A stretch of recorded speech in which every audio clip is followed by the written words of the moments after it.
Welcome to Fat Chicks on Top. This podcast contains frank discussions about the body, sexuality, and occasionally uses swear words, which may not be appropriate for people under the age of 18. This podcast also uses facts, statistics, and mathematics, which may not be appropriate for liberal arts majors. And this podcast relies on science and reality, which may not be appropriate for evangelicals.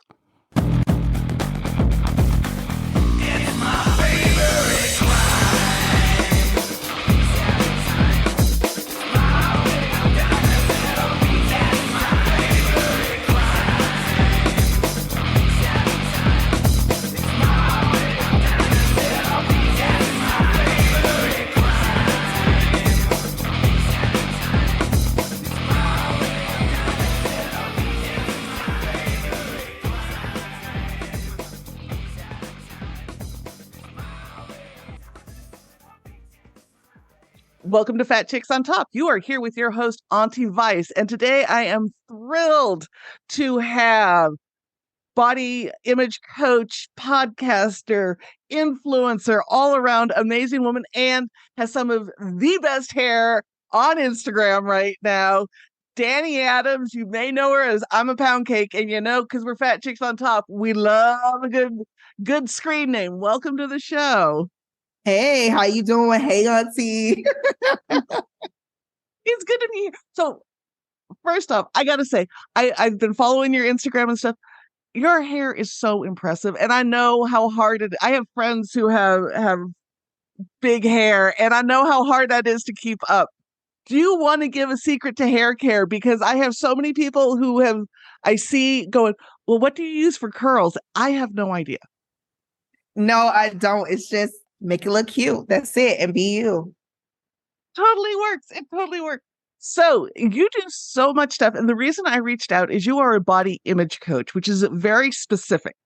Right? Okay. We have a lot of life coaches that reach out to do the show. And I generally don't interview life coaches because that title has very little meaning anymore.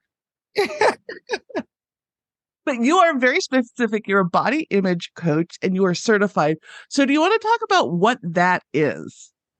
Yeah, so a body image coach is someone who helps people be well in their body and execute their goals.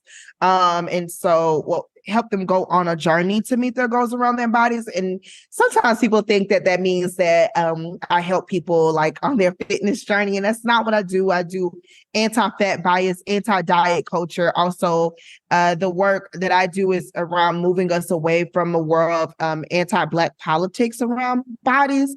And so I do it in all different kind of ways. When I first started out, I was doing it without being certified because I think there's like this thing about helping people feel confident in their bodies, helping people feel powerful. But there was like some things I was missing, like addressing the inner critic and discussing how our society plays a role in the way that we see ourselves, not just mom, dad, and cousins, but also work environments and the larger culture. And I hope that we get into talking about some of the ways that the larger culture does that. And then I started to do some group coach at LGBTQ centers for people living with HIV, youth. And a lot of the ways that I do my teaching is definitely rooted in Black feminism. I'm a Black feminist and super proud of that. And so, yeah. And now I'm a coach. I coach coaches with Summer Intimate, and we have the official body image coaching certification, which you can go to bodyimagecouchcertification.com, and you can actually become a body image coach yourself. There's a lot there, and I want to start to break it down because there's so much that's involved in body image. Right now, the National Association for the Advancement of Fat Acceptance just released their annual report on media and fat in the media. And the vast majority, over 17,000 articles, talked about the obesity epidemic, right? They found less than 1,000 articles that mentioned body positivity at all, and none that mentioned body liberation. You work in a body liberation space. So let's start by talking about the difference between body positivity and love yourself versus what body liberation actually is, which is what you work in. Yeah, I have a huge critique on body positivity just from day one. I never really subscribed to it, but it is a place where I found community. I have to be honest about that, but I've been a hard critic on it because I think that body positivity is very much so focused on love yourself and put on that crop top. And and I think there can be some value in those things, right? But I also think that we're being dishonest about how people may perceive their bodies. And the body positivity space is all about people feeling well, but not people feeling well, but people liking themselves. And the body liberation space is about us looking at how society impacts our body, right? Like how socially impacted, how we're socially impacted, economically impacted, politically impacted, right? And then also takes it a step further that like people actually don't have to love their bodies, but their needs have to be met because of their bodies. And that's what I'm sitting with, right? And also like I'll be completely honest, I do want people to like their bodies, right?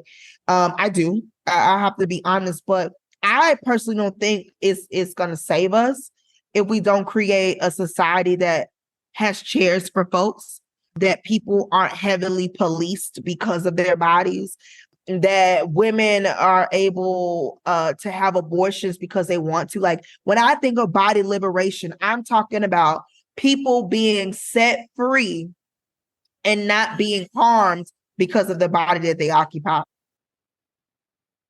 And that's one of the bigger critique, especially with the number of the folks I've had on the show coming out with body liberation, is it's really been co-opted by straight size white women who are on maybe like a size 14, size 16, saying, now I love my body. But I just had a woman on who was a larger bodied black model. She's been completely disposed of now that white women have kind of taken over the body positive movement. Have you seen the same thing in your work, where people don't want to address the systematic issues like racism, like poverty, and they just want to go, I feel great in my size 16 and my crop top? I feel like anytime you challenge the idea that body positivity create a space for you because they want to keep this social hierarchy and because capitalism is attached to this, right? I'm a social media influencer as well as an activist. And I think that I live in both worlds and I'm critiqued in both worlds, if I'm being honest, but critique is not always bad. And so with being a social media influencer, there's this thing where you have to talk about body positivity or have to talk about bodies in a particular way in order to continue to get booked, right? And so it's like, how do I make you smile today? But also a part of my job, I feel like as a human being, is also to be disruptive and disruption brings change. And so the things that I like to pull out is like, why when you use the hashtag body positivity, it's a bunch of thin white women when we already have a society that has normalized your bodies, right? As the standard, right? As the muse that we all should follow. And I found that to be a problem that we don't have solidarity around other bodies. And it continues to further alienate fat bodies, trans bodies, like, you know what I mean? And so disabled bodies, we're not getting to a place where we can find other marginalized people not just being represented, but getting the services and needs met and their needs met throughout like our society. And the reason why like thin white women are already sellable. And so so if I like was to take a step back and say, what is the real critique I have is that our movement is an online movement and we don't have a lot of organizing happening. What I mean by that is outside of, I don't want to say a particular organization, outside of a few organizations, right? Because I don't want to exclude anyone who is doing the work. Outside of a few organizations, and I mean very few, I'm going to be honest and say under 10, and I'm pretty sure I could say under 5 organizations. we're not members of these organizations, and like we're not patronizing them to do the work so they can grow into bigger social justice organizations for fat liberation. So that, let me give an example. Like, while we may have like one-off advocates for women's rights, the fat space is like most of the people with social platforms. They're not in the community. They're not speaking to legislators. We're not like speaking to doctors. Well, some of us are doing this work. There's power in numbers. And I think when we talk about like movement, I think what fat community means is like online space, and other marginalized group are organizing themselves differently. So part of this body liberation runs up against some barriers, because you have to address capitalism and racism when you address body liberation. And those are conversations most folks aren't ready to have. Mm-mm. So when you're working in this space, one, it's exhausting because you keep having the same conversation over and over. You just acknowledge that. But how do you bring people to a point where they can talk about these topics that can be so sensitive to so many? Whew. This is an interesting question. I feel like you just got to have it, but also supporting the people that are doing that work. Like I support NAPA. I share their things. I talk to people about in my conversations around like what NAPA is doing, but also, you know, just like really having the hard conversation about around racism inside of the body image coaching certification program. There's 2 courses that I teach, and then that Summer and there's another course that Summer and I co-lead. The course that Summer and I co-lead is like how white supremacy is like embedded in the threads of coaching. And coaching is very white. And then we also have courses like the history of fat phobia, which I was teaching before this, but I brought into Summer's program, the program Summer and I created together. And then there's another piece of this, which is bias training, where we talk about where our biases actually come from, because we everyone wants to feel like they're the best humans in the whole wide world, but there's a truth, right? And there's a disconnect, which is that racism is embedded in our fabric, right? And so so is patriarchy, so is ableism, so is racism. I mean, so is transphobia. And so if we do not speak about these things, that we're further harming people that we could literally be creating a loving community with. And so I just say it. And sometimes I don't. And I'll tell you why. Sometimes I don't say it because I think that oftentimes that Black women, Black queer folks, we are Black femmes, that we're often the martyrs of a conversation.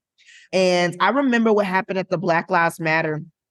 I remember this very specifically. Like, I didn't see Black influencers who are also activists getting compensated for labor. What I begin to see is like white influencers getting paid to make posts. Quite strange, right? And then it's back to business as usual, which is really unfair. So there's a couple things I want to break down in that. First is, most of us grew up in spaces where we weren't talking about the intersection of capitalism, patriarchy, fat phobia, transphobia, racism. For you, when did the journey of breaking down any of that internalized stuff that so many of us carry start? And what kind of started you on the journey of recognizing how all of these things impact your world? Well, when you're born Black in America, there's never a moment in your life where you will not ever know that you're Black. As a matter of fact, there are so many studies that show that children understand race at the age of 3 years old. And so when you want it in understanding, like, I just remember being in elementary school and like understanding that someone is treating me differently because I was Black. Now, I didn't understand like things that you see happening in Florida with the governor. I'm from Florida, so it's a real intense place right now politically. You don't understand the structure of it in that way. I understood my identity very well. In middle school, I understood being fat, so much so that I co-created a club in the 6th grade called Eat or Die was for fat people to convene. And that was a beautiful time in life. But I say all that to say, I think I got my real deep political understanding, like many folks in your, you know, your early 20s, you're 19. If you go to college, you meet people who are like deconstructing society.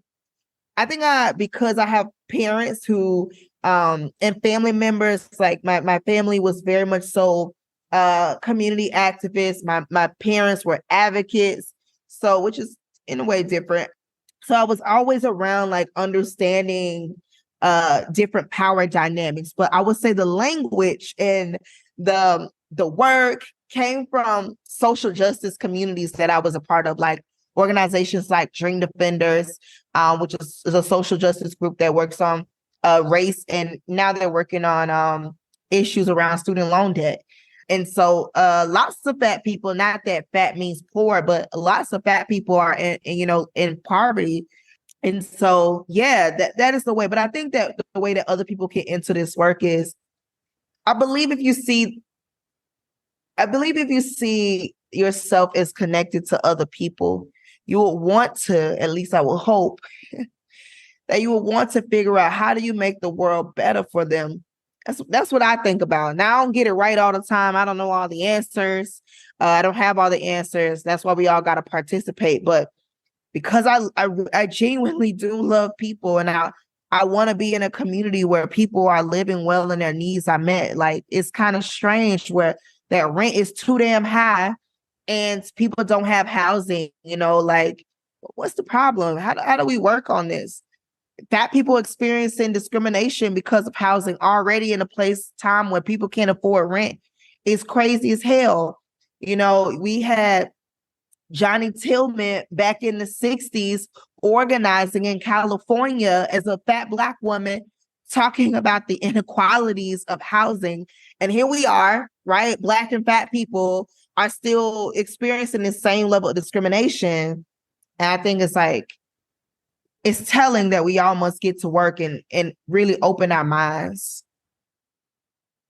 So one of the things that struck me about that, and when I was, digging through the history and stuff so I could adequately interview you, is you started the Eat or Die Club in 6th grade. Like, I can't tell you how much I love that.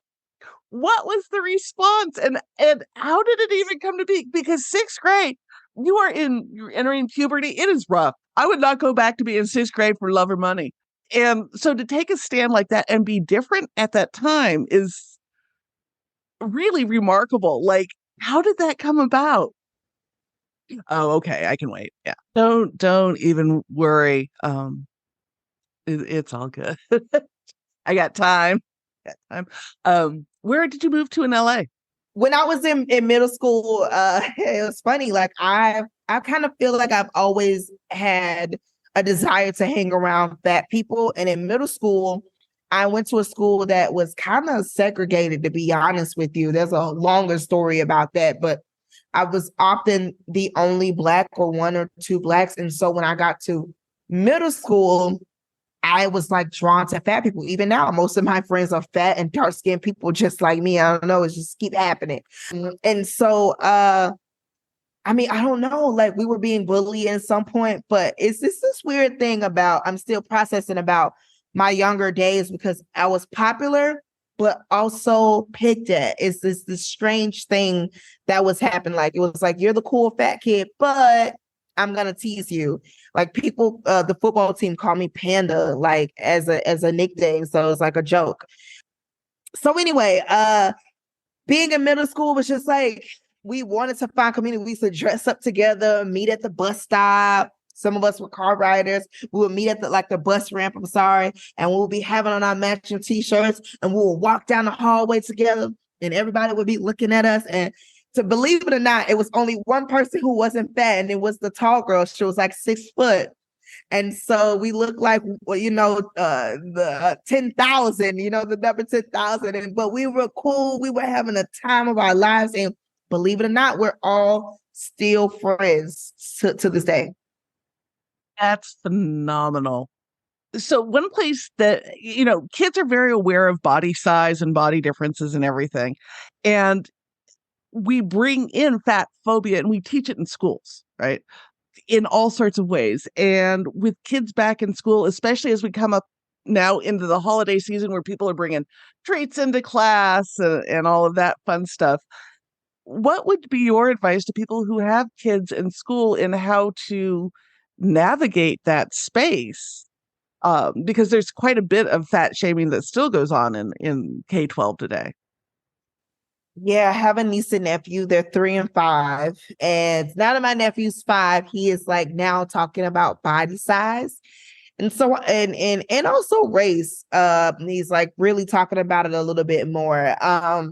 So what I would say is to be honest, right? That we're all we're made differently. And like I think that's the thing, because difference is perceived sometimes as the opposite, making one better than the other. And I think we have to talk about difference as in like difference is neutral, right? And it doesn't have to be a hierarchy. And so I love to teach my niece and nephew new vocabulary words all the time. And so I talk to them about fat and like what it means to some people and what it means to others, and like how to not use the word as a derogatory term. And then also, because right as we're talking about being pro-fat, there's still some people who use it as a word to disempower and to disenfranchise other folks. And there's this other piece where it's good to talk to young people about their bodies, right? And like how they feel about their bodies. And, because we forget that young people have feelings and that they're also growing up in the world that they don't understand. Hell, I'm 30. I don't get the world sometimes. And so it's important to be honest, but also finding literature, books to read about bodies, and also books that have diverse bodies. One of the reasons I created my journal is because I wanted, some people say my journal isn't diverse. I think my journal is hella diverse. It's different shades of brown, dark skin, and Black folks with different abilities, being disabled, also being bald, being queer. Anybody could be queer on the cover, right? And like, there's no way to be queer. And also having folks who are Muslim on there. And it's really, I wanted people to see that we come in different ways, but also young people. I always speak at different youth events. And one of the things I love to do some giveaways and give young people that, and they feel so proud. No matter what their background is, they feel so proud of the artwork. And I think that sometimes we want kids to read the same books, and we have to give them different literature, and we have to find people who are like them, but also different than them, and put them in community with folks who are different than them. I'm going to tell this story publicly, and someone might be upset with me, but it's off on a tangent, but it's important to talk about. One time I was at this event, and won't say the specifics, and these white people were off. I was the only Black person in the room at the moment, were off talking to themselves about mission trips. I was minding my business because I knew I had a different opinion. My back was even turned to the conversation. And they said, "Hey, Danny, what do you think?" And I said, "Well, I don't like mission trips and I don't agree with them." And I gave them a reason why. I said, "I just find it strange that white people love to go to the continent of Africa and Caribbean countries or other countries where there's Black and brown folks, and they like to take pictures with children that are not their own, post them on social media. But when they come back to America, their children don't know any Black and brown children." It's quite strange. And this white lady like burst into tears and basically, you know how it goes. And but what I was trying to point out and pull out is that if we do not undo the harm by making different choices, that we're going to be a part of the problem. And I think that's what we do for our kids. We give them a different reality. And that is so critical and to understand how those two things are related, because I think for a lot of people, especially white folks, don't break down that this is how I'm, going and co-opting this culture to make it look good for the gram. Yeah. But in my own backyard, I'm not doing anything about it. And part of that comes down to classism is part of it too. And in so much of the time when we talk about body positive stuff, people say, yeah, as long as you're healthy and fat, you're fine, right? And lots of people think, well, fat must just come down to food. So let's have good food and healthy food versus bad food. So in your own work and in your coaching and stuff, how do you get people to start breaking down the understanding that there's not good and bad, and it's about accessibility in different ways for food? How do you start those conversations with folks? Oh, you got a friend in me, you understand? Auntie Vice, it's really hard, right? And so I'll tell you why. Because we've been indoctrinated with good and bad food more than we've had the opportunity to explore the idea that food really isn't good and bad. Like some of the greatest examples, like white people posting like kale as the like superior green leaf. And collard greens is the food for Black folks, but also it is the food of the South. But why do I have to eat kale? Why is kale more superior than collard greens? I just need to know. Or, like it's a very strange thing, because food is not just about good and bad. It's also attached to like, what do white people like? And I think that's like a huge problem, right? It's wrapped up in whiteness. And then also there's this piece of class where we judge people for eating McDonald's, but we don't talk about like, do folks even have grocery stores? And I'm not talking about the people who eat McDonald's. I'm just saying in general. Do you have access to a grocery store? In Jacksonville, let's talk about how racism is connected to body positivity in a minute. And I promise to circle this back. The shooting that happened in Jacksonville, where this white supremacist a couple months ago came in and shot up the Dollar Tree and told the white people they could leave, and then he killed himself. He shot them up at a Dollar General, apologized, killing two 19-year-olds and a 29-year-old. That is the only grocery store that community had. Now is shut down because of the shooting. That's not a grocery store. Okay. But that is what they had. And so imagine what those folks who are living in that community, what their experiences are like when they go visit their healthcare providers. And it's like, oh, you're gaining weight, but do I have food? And do you care if I have food? Because I've done some work with some physicians. And the response has been to me, and that is not our problem. That is a public health issue. That's everybody's problem, right? It's a human issue that people do not have food. And so there's this other thing I would like to add. I'm on the board for the Picnic Project, and there aren't many grants that are available for organizations who do bring food into community that don't have some type of rid obesity attached to them, right? Even down to public health. I've also partnered with the Florida Health Department, also Seminole County Health Department. Obesity is like wrapped up in the way that people get grants. And so it's hard to decolonize organizations. While there may be individuals within the organizations who believe in that, the nonprofit system is structured in that way, right?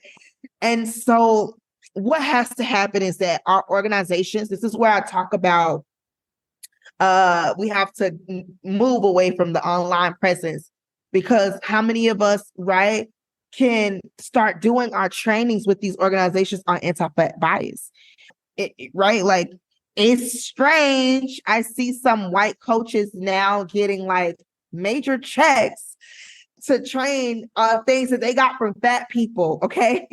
Language that they got, body positive language they got from fat people. So I think it takes us getting into community, having conversation, piercing into the fabrics of society, but also individually, and I'll zoom out and not talk about the structures, but also say, talk to people and say, ask them what makes food good and what makes it bad in general, right?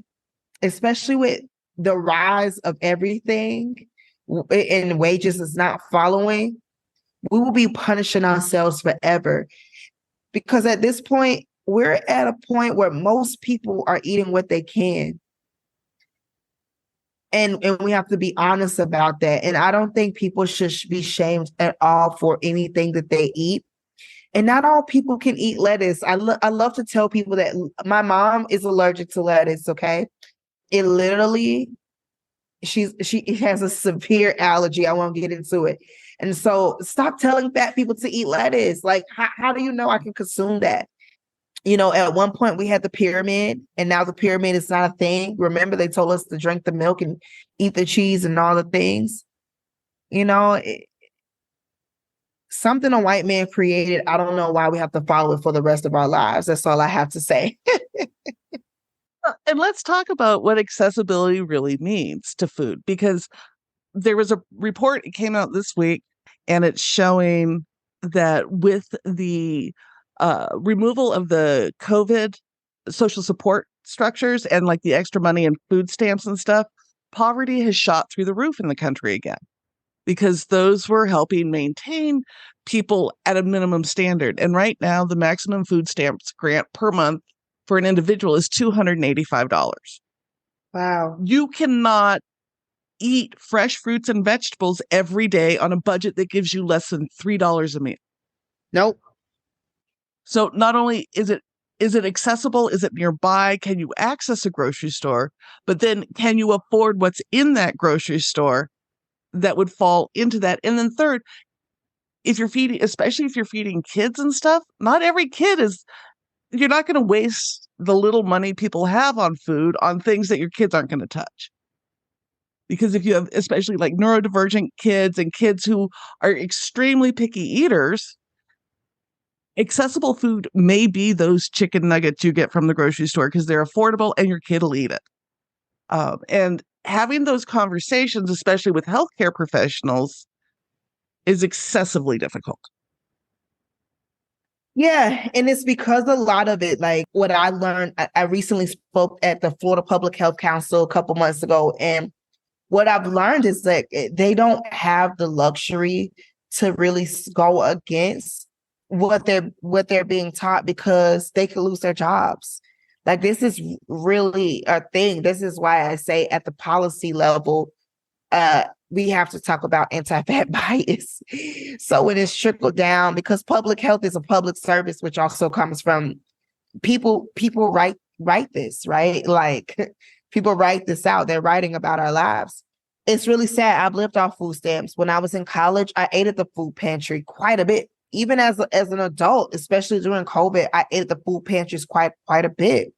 And I mean, I just walked into a stable life, be honest with you. And with everything that's going on, I hope I'm able to stay here, just to be quite honest. But I think that most people have not experienced what it's like to live off of a little bit of money. And also,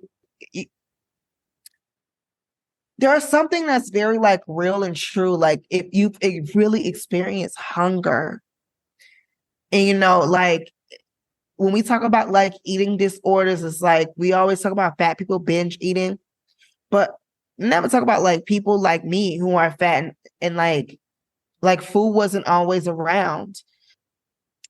I don't want to get into this like good and bad ideal of like relationship with food. The reality is I should have had food.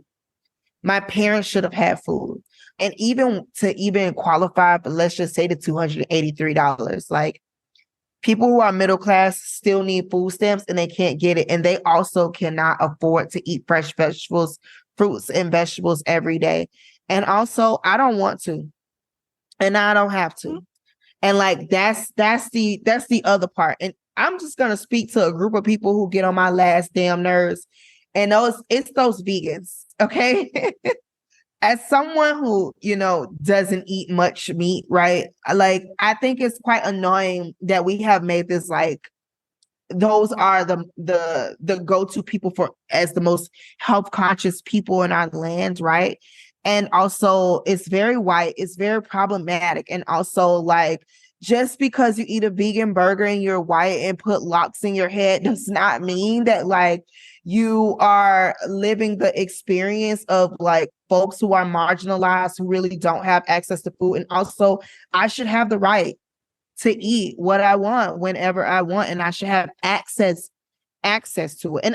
And access goes both ways. Is those who already have the freedoms should also have choice and access, and then those who don't, those folks like I talked about in Jacksonville, like they lost their Dollar General, which only made it a grocery store and not really a food desert, because they had access to milk and eggs, not meats, not fruits and vegetables, generic chips, right? Like, let's be honest, I want the real Doritos. I don't want Fruit Wheels. I want Fruit Loops. Like, I want the real thing. I want to be able to consume it. And I think folks should be able to have access to it. And also, like, thinking about, like, just going on a tangent, I promise I'll be quiet, but like, when you don't have access to food, let's just say you're lactose intolerant. Grocery stores like that do not offer soy milk. They do not offer oat milk or almond milk or rice milk. You have to drink cow milk. Well, what if your kid cannot assume that, and that is what they have? Thank God for WIC. But when you don't have WIC, what do you have? And I think we don't think that deeply about food, because a white girl on Instagram or a white man on Instagram is in the gym eating a protein shake, telling you that you need to eat these things while they're getting rich and passing down generational wealth while their kids get to eat forever. And food access is so much of it gets so targeted. It's ridiculous in this country. We have 1 in 4 children go to bed in a food unstable home. They don't know if they're necessarily going to eat that night. And we know that simply providing access to food during the school year will improve things like grades, right? Just not having to worry about 2 meals a day is an enormous help. And yet, in this last round of budget negotiations, rather than cut military defense, rather than cut subsidies to oil companies, they cut access to food stamps. And so we're telling people you need to eat healthy, and this is how we're going to combat the obesity epidemic, even though that's not a real thing. But we're also going to deprive 25% of this country of food. And that's where, making not just fat people need access to food, although we do, everybody does. And it's the most marginalized that are the ones, they're balancing the budget on the backs of the poorest Americans when it comes to food access. When I was a young girl, in my city, there was this Winn-Dixie, and I remember a man stole a pack of meat, and the employee chased him through the parking lot for the pack of meat. And I was thinking to myself, wow, even as a kid, like, how do we know he didn't really need that and just didn't have money and take that back? Like, where do people go? And we still haven't figured it out. And that happened when I was a young girl, and I never forget that experience. And even just to grow up to actually be a person, right, who also needed food pantries. And as you talk about like the impacts of like young people in schools and getting lunch, shout out to the kids who were on free and reduced lunch. I was one of those. But which to take a pause, right? We talk about, I have so much to say, but to talk about this, like the free lunch program that is in the United States is because the Black Panther Party created the free lunch program, and the US government demonized the Black Panther Party, but mimicked that program. And that's not the only thing, right? Like in the 1950s, and I teach this in our body image coaching certification course. In the 1950s, physicians in the US said that self-care was important. Well, in the 1960s and 70s, the Black Panther Party adopted those practices and put it in as a part of like, this is the way that people are going to be able to live well if they have self-care. So from the Black folks who popularized something, right? They didn't create it, but they popularized something. And now when it was called self-care, and now to see that like white people are the faces of self-care is quite strange. But to get back on the food insecurity thing, when you talked about young people and education, I created I worked for a church for a while, and I created an after school program. This church also had a food pantry. Is served quite a bit of houseless people. And I'm trying to remember the numbers, but it was 50 students that were there. Is what I remember specifically. And 23 of those students were D and F students. This is a true story. By the end of this program, we incorporated parent meetings, which myself and my friend, I always recruit my friends in something. We knocked on all the doors, introduced ourselves to parents. The other thing that we did was they got lunch, real hot meals. Well, I was working in the housing projects. Of those 23 students who were D and F students, they became on AB honor roll. And so when we think about how do we solve problems here, food is really in the threads. You know, I'm a pound cake. My grandma was the cake lady of my community. And cake brought people together. When it was time to have a meeting, there was cake. My grandma had cake. And so people can be able to communicate and make everybody feel good. So I love food, and I love when people love food. Well, and I love that you bring up that your grandma used it to bring people together, because when you're fat, people really critique everything you put in your mouth, everything you put in your shopping cart. But food is so quintessential to culture and connection. And we need to be able to eat and participate in that. Telling us not to participate and not eat the birthday cake, not eat, your Christmas stolen or whatever you do, is excising fat people from your culture. Yeah, it's also like, it's not just like, like anti-fatness, but it's like racism really deeply, like, and the reason why I bring that up is like, I think about if you have money, which is most times white people do, right? Not all white people, but you know what I mean. You could buy people other things. And the way that you show love in a lot of Black and brown cultures is like you bring food, you bring bread, you bring a pie or a cake. In Haitian culture, coquito you're gonna share coquito.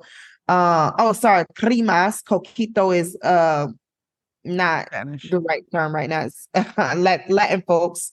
Hope I got that right. But it's a big thing, right?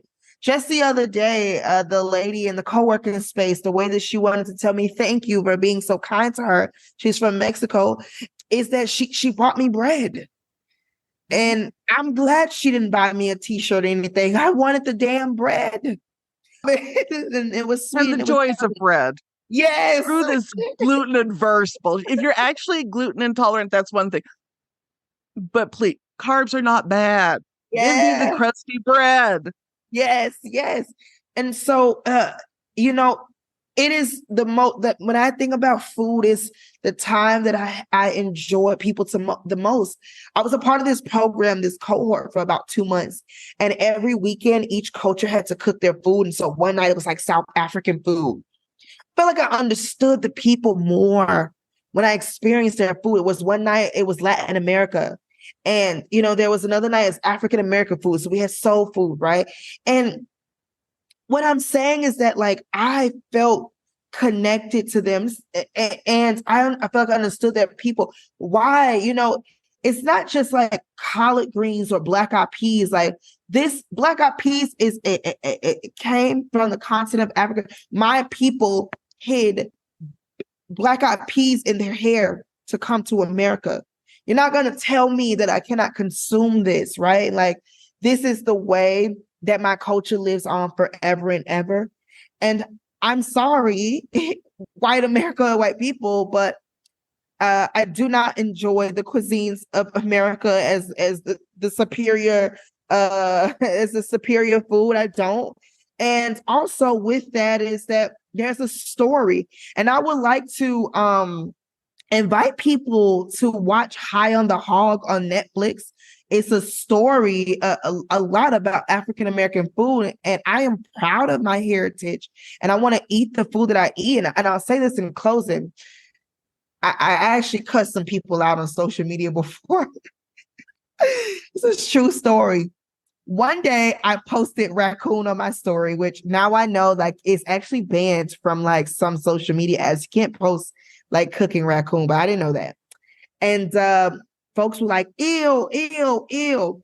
Well, the story behind me is that I'm first generation to not be a sharecropper. My father picked oranges, okay? And I didn't, right? And then that was the job. He dropped out at 6th grade. He's 65 years old. He dropped out of 6th grade to pick oranges and take care of his family, his brothers and sisters, and help his mom. There's another piece to this. My family is also fishermen and women. I grew up eating fish. Now, some people say that was your poor meal. I didn't see it that way. We ate mullet. They those are the fish we ate. Then there's this other piece.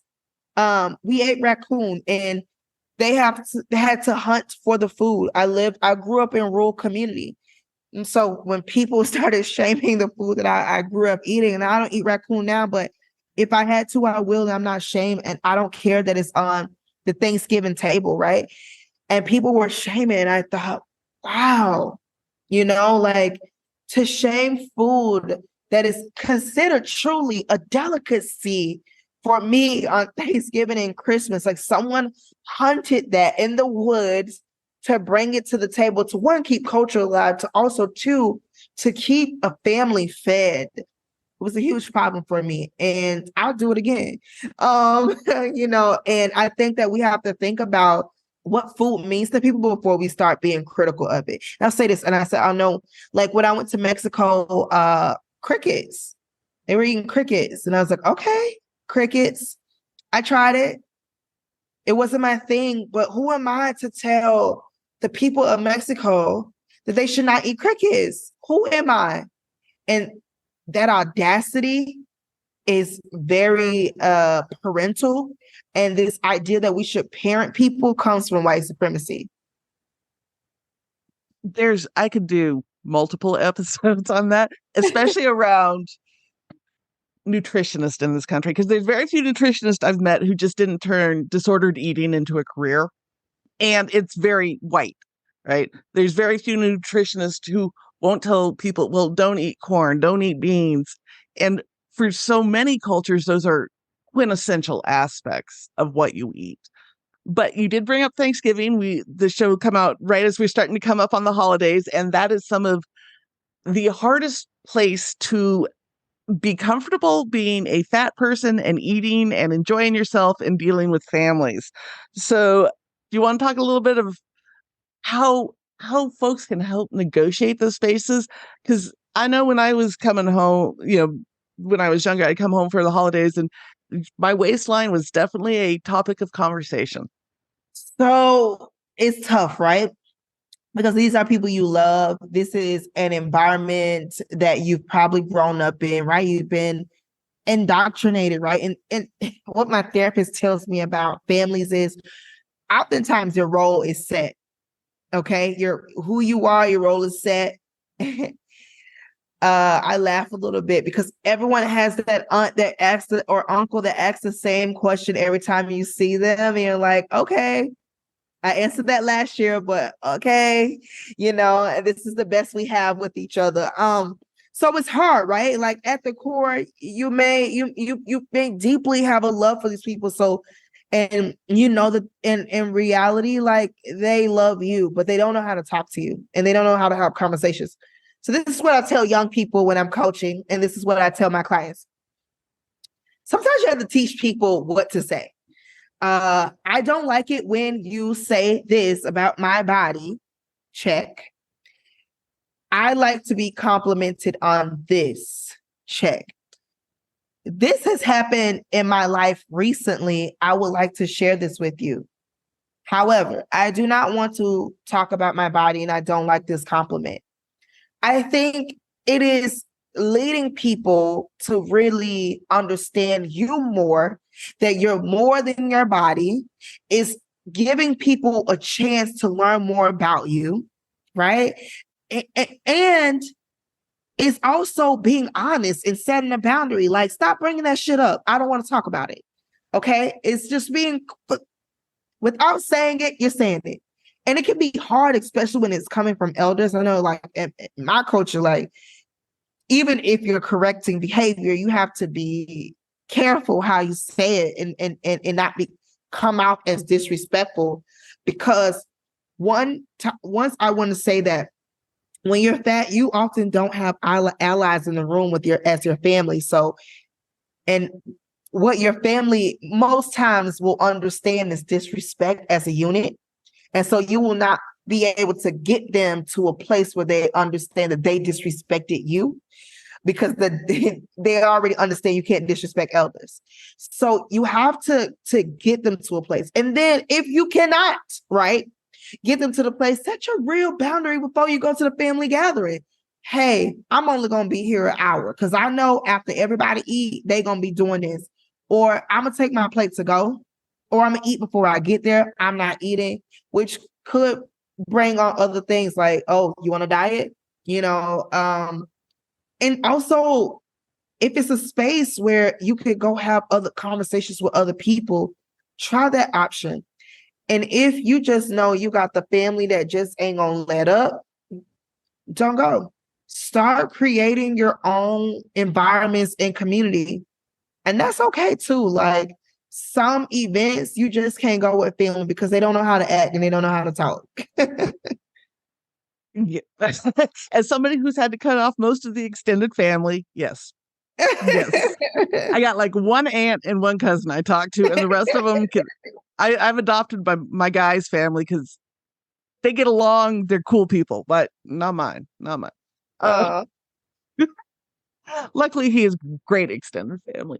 What are you looking forward to for the holiday season?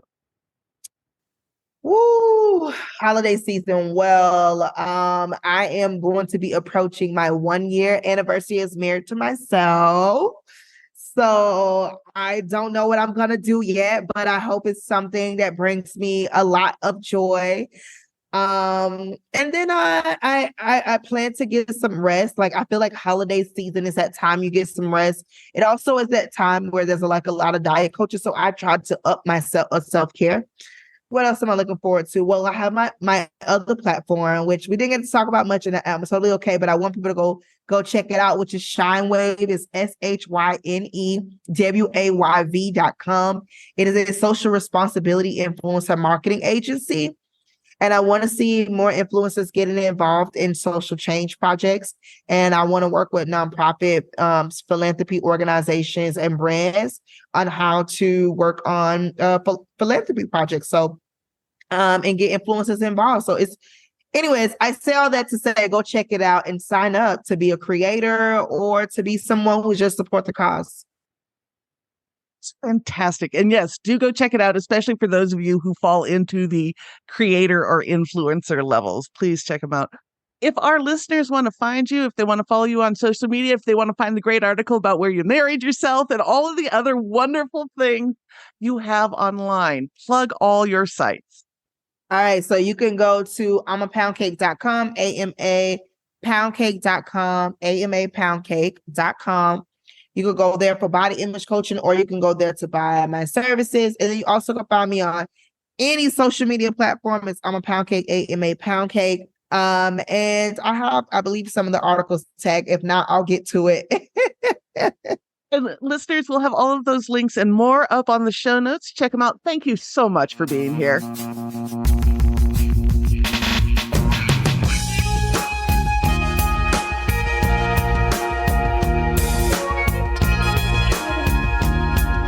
Hi, listeners. It's your Auntie Vice here. Do you like all the geeky, nerdy, history, factual, cosplay, sci-fi stuff that I bring up? on this podcast? If so, you're going to want to check out The Geek History of Time with Damian Harmony and Ed Blaylock on all streaming channels.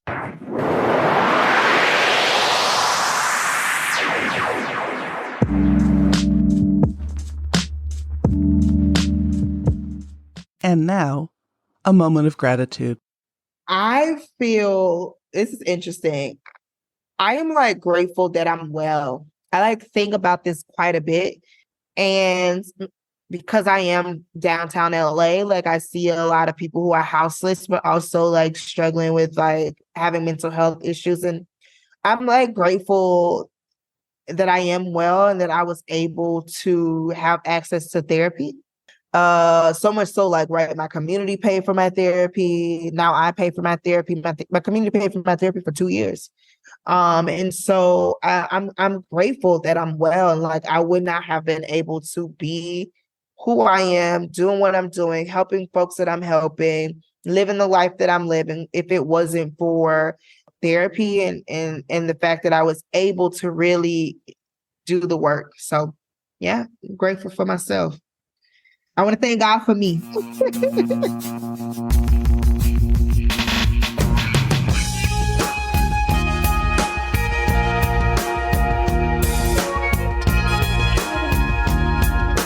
Hi, listeners. Do you like my interviews with various authors? Do you want to center queer voices? Do you want to talk to other queer nerds about queer books, about queer people? Then you should join my new Discord server, the Big Queer Book Club. We meet once a month to chat about queer books by queer authors with other queers. And it's fun. Our first meeting will be January 17th, and we'll be featuring the book by Lamaya H. called Hijab Butch Blues. Check out the show notes for more details.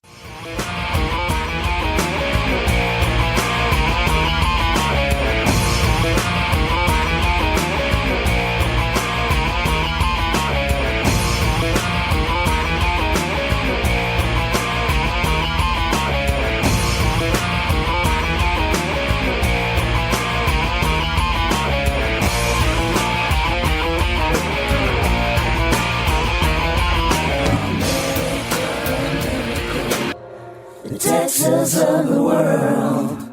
Thank you for listening to this episode of Fat Chicks on Top.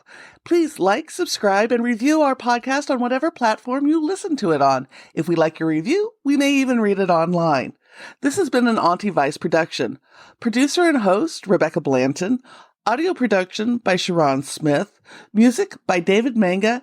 And more music by Sharon Smith. For more information about Fat Chicks on Top, please visit our website for all things Fat Chicks at fatchicksontop.com.